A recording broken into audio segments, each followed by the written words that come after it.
Hi there. Today we are going to talk about nationalism in Colombia and Cuba and intercultural communication perspective.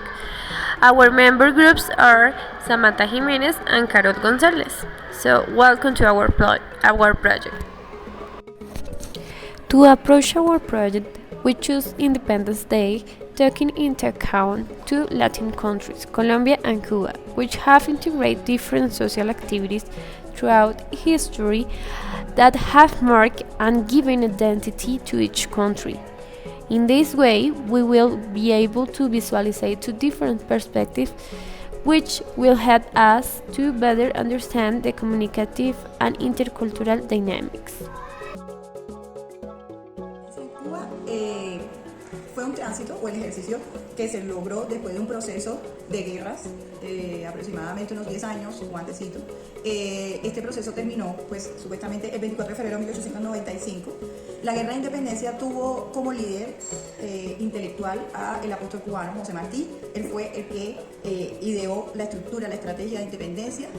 Y luego hubo una guerra que llegó desde 1868 hasta el 1895, donde fue fundamentada y fue gestada la guerra de independencia por algunas de las personas más conocidas dentro de esta guerra. Encontramos, por ejemplo, Césped, Antonio Maceo, Máximo Gómez, eran líderes de estas gestas históricas en esos años de sumisión a la colonia española. O sea, estábamos en un proceso complicadísimo, sobre todo porque la corona tenía los recursos y se le daban los recursos para que pudiera llevar adelante esta lucha por obtener dos de los territorios más importantes, que eran en este caso Cuba y creo que estaba también Filipinas, y eran como las únicas dos regiones que quedaban a cargo de España, que quedaban, y ellos no querían soltar a ninguna de estas dos tierras o lugares, ¿no? Entonces lo que hicieron fue que la corona empezó a enviar unos recursos para que los españoles se quedaran adueñados de esta tierra cubana, ¿no? de la isla, por los recursos y sobre todo porque lo más importante para los españoles y para los americanos también, porque después fue la intervención americana, es sobre todo la cuestión geográfica, lo que representa la isla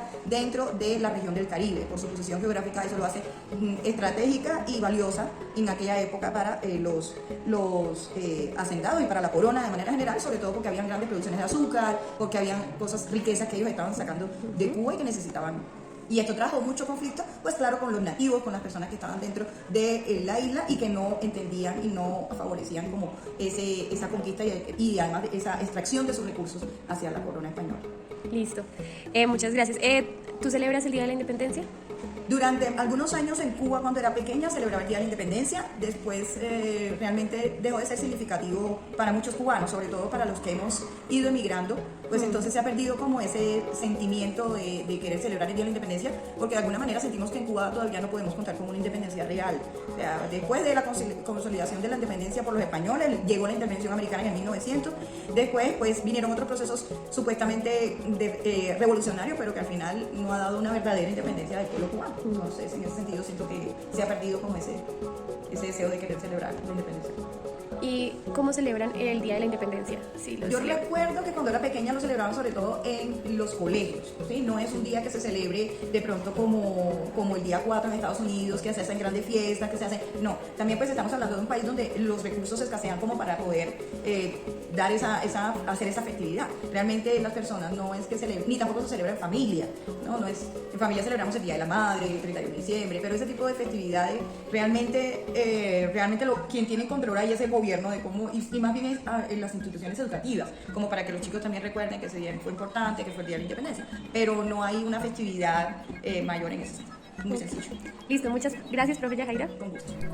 According to the above, we can see the perspective of a woman who emigrated to Colombia in search of new opportunities.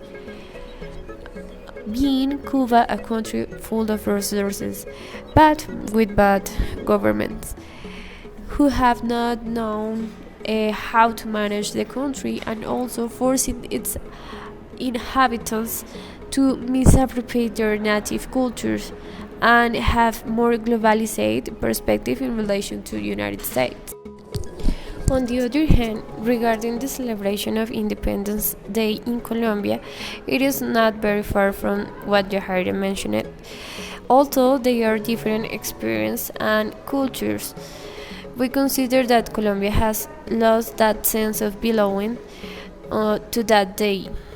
It celebrated through parades of soldiers and the Air Force, also taking out the flags in the houses, being that is not longer as common as when celebrating a soccer match against two other countries. We understand as nationalism as identification with one's own nation and support for or its interests, especially to the exclusion or detriment of the interests of other nations. On the other hand, communication is required to communicate of or share information with people from other cultures and social groups. In those terms, we are going to continue the relations between nationalism and intercultural communication. The connection between nationalism and intercultural communication is to understand that the history of a country speaks about tradition, customs, celebrations, way of thinking, among others, that identifies them and creates their culture through them. We can also understand the different scenarios that are influenced by the people in power and the globalization and also the interaction between the cultures. Okay, and finally, in conclusion, with this project, together with what we have seen during this semester, we have able to reflect on the great influence of interculturality and of course communication, which identified us and formed us in the same scenario. It makes us aware of the cultural difference that exists in the world and how we should interact with them.